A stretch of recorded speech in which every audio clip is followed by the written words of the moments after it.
একটা গুনাহ আপনার যখন জীবনের সাথে লেগে যাবে, আপনি প্রতিদিন এই গুনাহটা আপনি করতেছেন, লাগাতার মানুষ খারাপ কাজের সাথে লিপ্ত থাকে, তখনও আল্লাহ রাব্বুল আলামিন ওই ব্যক্তিদের নাম ওই অহংকারীদের খাতায় লিখে দেন এবং ওই ব্যক্তির আমলনামার মধ্যে মোহর মেরে দেন, তার কলমের মধ্যে মোহর মেরে দেন, সিল মেরে দেন যে এর দ্বারা আর কোনো ভালো কাজ হবে না। ওই ব্যক্তি কান থাকবে, চোখ থাকবে, চোখ দিয়ে সত্যকে দেখা করার। আপনি অহংকার যদি যে কোনো মানুষ দুনিয়াতে অহংকার করলে দুনিয়াতে তো শাস্তি পাওয়া যায়, আখিরাতে শাস্তি তো আছেই। দুনিয়ার শাস্তি হলো কয়েকটা শাস্তি এরকম আসছে কিতাবে। একটা শাস্তি এরকম হয় যে অহংকারীরা কখনো যেটা চায় তারা সেটা পায় না। অহংকারীরা নিজেদেরকে ভাবে যে তারাই একটা কিছু সমাজের মধ্যে, যে আমি অমুক পদে আছি, আমি মনে হয় অনেক ক্ষমতাধর ব্যক্তি, আমার উপরে কেউ নাই। ধমক দেয়, দেখবেন অনেক লোক আছে দেখবেন কেউ কেউ সামনে দিয়ে কেউ ক্রস করে সালাম না দেয়, ছোট ছোট বাচ্চা বা কাউকে, তাকে ধমক দেয়, তাই সালাম দিন না কেন। এই সমস্ত বিষয় সে নিজেকে মনে করে যে অনেক জ্ঞানী আমি বা অনেক দামি আমি, সবার থেকে দামি। এটা অহংকারের দ্বিতীয় পর্যায়ে বললাম। একটা হচ্ছে বাতরুল হক, একটা হচ্ছে গমতুল নাস। গমতুল নাস বলা হয় মানুষকে ছোট করা, মানুষকে তুচ্ছ জ্ঞান করা, তুচ্ছ তাচ্ছিল্য করা। এটা অহংকারের আরো একটা পর্যায়। এটা সাধারণত আমরা মুসলমানরা করে থাকি। এই মুসলমান এই সমস্ত অহংকারীরা যারা নিজেদেরকে বেশি বড় ভাবে, তারা যেটা চায় তারা সেটা পায় না। এটা হলো দুনিয়াতে প্রথম শাস্তি। কিরকম? ওই ব্যক্তি কিন্তু ধমক দেয় আরেকজনকে তাকে সম্মান করার জন্য, তাকে সমীহ করার জন্য, তাকে দেখলে একটা সালাম দেওয়ার জন্য। এরা চায় সে মানুষের কাছ থেকে জোর করে সে আদায় করে নিতে চায়। কিন্তু জোর করে যে সালাম আদায় করা, মানুষদেরকে সম্মান আদায় করা, এটা কি কখনো সম্ভব? একজন মানুষ যতক্ষণ পর্যন্ত আপনাকে অন্তর থেকে শ্রদ্ধা না করবে, তার থেকে জোর করে আপনি কতক্ষণ শ্রদ্ধা নেবেন? কতক্ষণ আপনি তার থেকে শ্রদ্ধা নেবেন? আপনি যাকে ইচ্ছা তাকে তা বলে দিচ্ছেন, আপনার মুখের মধ্যে কোনো ফিল্টার নাই, আপনার কাজকর্মের মধ্যে কোনো ফিল্টার নাই, আপনি যা করতেছেন একদম বেপরোয়া। আপনি ভাবতেছেন যে না আমি তো অনেক দামি, কিন্তু এই কাজের দ্বারা আপনার সমাজের মানুষের মধ্যে আপনার প্রতি যে একটা ক্ষোভ সৃষ্টি হচ্ছে বা আপনার প্রতি একটা খারাপ ধারণা সৃষ্টি হচ্ছে, এটা কি কখনো ভেবে দেখেছেন আপনি? ওই ব্যক্তি তো মানুষের কাছ থেকে সম্মান, মর্যাদা, মানুষের থেকে ক্ষমতা সে কেড়ে নিচ্ছে, কিন্তু সে ভাবতেছে যে এটার দ্বারা মনে হয় আমি সমাজে আসলে আমি সম্মানিত। কিন্তু আসলে কি ওই ব্যক্তি সম্মানিত? আল্লাহর চোখে ওই ব্যক্তি কখনোই সম্মানিত না। একটা পর্যায়ে পর্যন্ত যতক্ষণ পদ আছে, ক্ষমতা আছে, ততক্ষণ লোক ভয়ে আপনাকে বলবে আসসালামু আলাইকুম। ক্ষমতা শেষ, মনে করেন ধুয়াবালির মতো আর কোনো দাম নাই, রাস্তায় দেখা হইলে পড়েছে, একসময় ছিল, মানুষকে জ্বালাইছে, বাস শেষ। এটাই কিন্তু মূল বিষয়টা, কিন্তু এটাই দেখেন। এই হলো দুনিয়াতে অহংকার করার একটা ক্ষতি, খারাপ পরিণতি। এবার আসেন, যে ব্যক্তি অহংকার করে আরো একটা দুনিয়ার ক্ষতি হলো ওই ব্যক্তির নাম আল্লাহর অহংকারীদের খাতায় ওই ব্যক্তির নাম লিপিবদ্ধ হয়ে যায়। দেখবেন থানার মধ্যে অপরাধীদের লিস্টের মধ্যে কিছু থাকে হলো রেগুলার অপরাধী।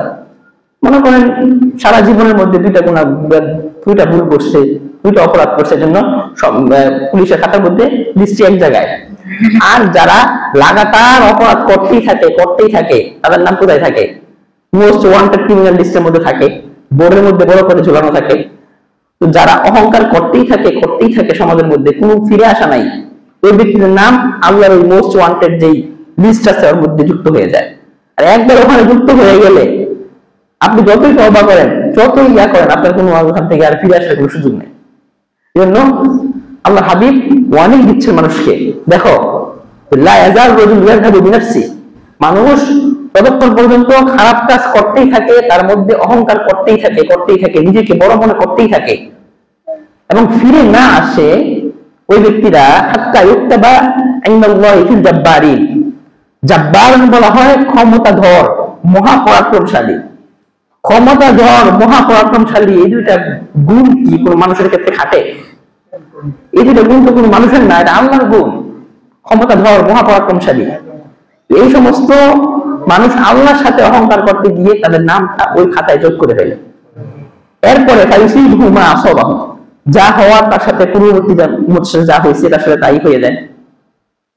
এখানে এই হাদিসের ব্যাখ্যা, এই হাদিসটা যখন আমি পড়ি তখন মনে আছে আমাদের হাটাবিল মাদ্রাসার একজন শিক্ষক অত্যন্ত আল্লামা শুআইব জমির রহমাতুল্লাহ দামাত বরকাতুহুম, উনি যখন আমাদেরকে হাদিসটা পড়ান উনি আরো একটা ব্যাখ্যা করেছেন। এখানে ব্যাখ্যাটা হচ্ছে যে যারা অহংকার করে তাদের নাম তো অহংকার, এটা যুক্ত হয়, এটা একটা ব্যাখ্যা। আরেকটা ব্যাখ্যা হচ্ছে যারা ন্যাক আমল করে, ন্যাক আমল করে আলহামদুলিল্লাহ তারা তো ভালো দিন কাল কাটাচ্ছে। যারা একটা দুটা গুনাহ করে, মনে করেন বেশি গুনাহ করে না, হঠাৎ করে তাদের একটা গুনাহ হয়ে গেছে, ওই ব্যক্তি সাথে সাথে তওবা করে নিল, শেষ, আল্লাহ রাব্বুল আলামিন তাকে মাফ করে দিবে। কিন্তু একটা গুনাহ আপনার যখন জীবনের সাথে লেগে যাবে, আপনি প্রতিদিন এই গুনাহটা আপনি করতেছেন, প্রতিদিন আপনি মানুষকে খারাপ মনে করতেছেন, মানুষকে গালি দিচ্ছেন, প্রতিদিন আপনি সিগারেট খাচ্ছেন, প্রতিদিন আপনি কোনো খারাপ কাজ বা খারাপ কাজের সাথে লিপ্ত, যখন লাগাতার মানুষ খারাপ কাজের সাথে লিপ্ত থাকে তখনও আল্লাহ রাব্বুল আলামিন ওই ব্যক্তিদের নাম ওই অহংকারীদের খাতায় লিখে দেন এবং ওই ব্যক্তির আমলনামার মধ্যে মোহর মেরে দেন, তার কলমের মধ্যে মোহর মেরে দেন, সিল মেরে দেন যে এর দ্বারা আর কোনো ভালো কাজ হবে না। ওই ব্যক্তি কান থাকবে, চোখ থাকবে, চোখ দিয়ে সত্যকে দেখবে না, আল্লাহ হুকুমকে সে জানে যে এটা আল্লাহ হুকুম, তারপরও তার অন্তর দিবে না, সে জানে নামাজ না পড়লে তার প্রচুর শাস্তি হবে, তারপরও সে মসজিদে আসবে না, আনতে পারবেন না আপনি। তো এটাও একটা ব্যাখ্যা এই হাদিসের, ওই ব্যক্তির নাম আল্লাহ রাব্বুল আলামিনের ওই মোস্ট ওয়ান্টেড খাতায় চলে যাবে, আল্লাহ রাব্বুল আলামিন ওই ব্যক্তির মধ্যে মোহর মেরে দিবেন, তার আর কোনো ন্যাক আমল ভালো লাগবে না। এই হলো দুনিয়ার শাস্তি। এবার আখিরাতের শাস্তি দেখেন, আখিরাতের শাস্তি হলো আল্লাহ রাব্বুল আলামিন অহংকার যারা দুনিয়াতে করবে তাদেরকে কিয়ামতের ময়দানে তুলবে পিঁপড়ার আকৃতিতে, মানুষের রূপে। মনে করেন একটা মানুষ, আমরা যেমন ৬-৭ ফিটের মানুষ হই ওরকম না, মানুষ ঠিকই থাকবে, বডি স্ট্রাকচার সব ঠিক থাকবে, কিন্তু থাকবে হলো পিঁপড়ার আকৃতি, ছোট্ট এরকম। এরকম ভাবে যে কিয়ামতের ময়দানে অহংকারীদেরকে উপস্থিত করা হবে মানুষের রূপ ধারণ করে পিঁপড়ার আকৃতিতে। কেন? দেখেন এটা আল্লাহ একটা বড় হিকমত। সময় কম, আল্লাহ রাব্বুল আলামিন যত শাস্তি দেন মানুষকে বা যত শাস্তি দিবেন সবগুলা কিন্তু শাস্তির মধ্যে অপমান আছে। আল্লাহ রাব্বুল আলামিন মানুষকে অপমান করেন প্রত্যেকটা শাস্তির মধ্যে। যেমন দেখেন, সম্পদ বা যাকাত যদি কেউ না দেয়, ওই সম্পদটাকে কিয়ামতের ময়দানে কি করা হবে? গলিয়ে সাপের আকৃতি দিয়ে এটা দিয়ে তাকে দংশন করানো হবে। তার মানে কি, যেই সম্পদ তুমি দুনিয়াতে খরচ করো না, এত মহব্বত ছিল, ওইটাই দেখো আজকে সাপ হয়ে তোমাকে কামড়াচ্ছে। এটা একটা অপমানজনক বিষয় না? এরপরে দেখেন আল্লাহ রাব্বুল আলামিন প্রত্যেকটা অপমান, যে দুনিয়াতে, যেটার মধ্যে দুনিয়াতে অহংকার করছে, সে নিজেকে ভাবছে আমি অনেক বড়, সে নিজেকে দুনিয়াতে বড় ভাবছে, হাসরের ময়দানে অপমান করে আল্লাহ তাকে ছোট করে তুলতেছে। আল্লাহর প্রত্যেকটা শাস্তি আপনি যদি বিবেচনা করেন দেখবেন এর মধ্যে অপমান আছে। কোরআনে আসছে জাহান্নামীদেরকে আল্লাহ বলবেন যুক ইন্নাকা আনতাল আজিজুল কারীম। যুক শব্দটা হচ্ছে, দেখেন মহিলারা যখন খাবার রান্না করে, তরকারি রান্না করে, তখন তরকারি থেকে লবণ দেখার জন্য অল্প একটু টেস্ট করে, এটাকে বলা হয় টেস্ট করা। আর কি আরবিতে এটাকে বলা হয় দাউকু বলা হয়, যে স্বাদ আস্বাদন করা বা স্বাদ টেস্ট করা। আল্লাহ রাব্বুল আলামিন কিয়ামতের ময়দানে জাহান্নামীদেরকে এই কথা বলবেন, যুক তোমরা আজকে স্বাদ আস্বাদন করো। মানে কি, আজাব কি খুব স্বাদের জিনিস? কেন এটা বললো আল্লাহ? তুচ্ছতা ছিল করার জন্য। যেমন অনেকে বলে না যে এই অপরাধ করছো, আজকে তুমি মজা বুঝবা। এই হলো আল্লাহর সিস্টেম। এই জন্য আল্লাহ বলছেন কিয়ামতের ময়দানে ব্যক্তি তুলবে পিঁপড়ার আকৃতিতে। কি করবে? জাহান্নামা বুলাস, বুলাস নামের একটা কারাগার জাহান্নামের মধ্যে, ওই বুলাস নামক কারাগারে ওই ব্যক্তিদেরকে নিয়ে যাওয়া হবে এবং ইউসকাউনা মিন উসাওয়াতি আহলিন নার ওয়া খাবাতিয়াতিল খাবাল, সমস্ত জাহান্নামীদের রক্ত পুঞ্জ যা থাকবে সব ওই ব্যক্তিদেরকে খেতে দেওয়া হবে, জাহান্নামীদেরকে বা ওই অহংকারীদেরকে। এরপরে দেখেন অহংকারীদের আরো একটা আখিরাতের শাস্তি হলো আল্লাহ ওই ব্যক্তির সাথে, মানে ওই ব্যক্তিরা আল্লাহর সাথে সাক্ষাৎ করবে এমন অবস্থায় আল্লাহ ওই সময় রাগান্বিত, খুব রাগ আল্লাহ শৈল ওই সময়। সেরকম ভাবে যে লাকি আল্লাহু ইয়াউমাল কিয়ামাতি ওয়া হুয়া গাদবান, আল্লাহর সাথে সাক্ষাৎ করবে এমন ভাবে ওই ব্যক্তি যখন আল্লাহ অনেক রাগান্বিত অবস্থায় থাকবে। এবং নবীও বলতেছে যে এই ব্যক্তিরা আমার থেকে দূরে থাকবে এবং আমার কাছে অপছন্দনীয় হবে কিয়ামতের দিন, তারা অহংকার করে।